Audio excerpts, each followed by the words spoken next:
Courtney Alberni. Mr. Speaker, I have a lot of respect for that member, but clearly the government is tone deaf. He didn't hear what I had to say.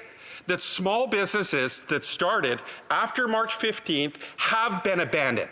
They have not been able to access the wage subsidy. They have not been able to access the loan program. They have not been able to access the commercial rent program, even the new one, even Bill C-9. It doesn't help those businesses.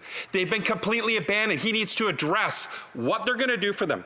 Now, we've kicked and screamed so that the wage subsidy could go from 10% to 75%, so they could fix the commercial rent program and expand the CEBA program. This member can count on me.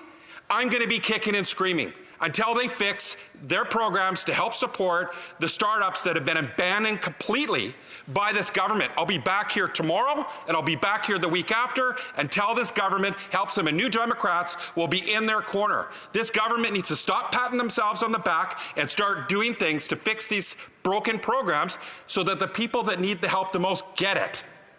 The Honourable Parliamentary Secretary.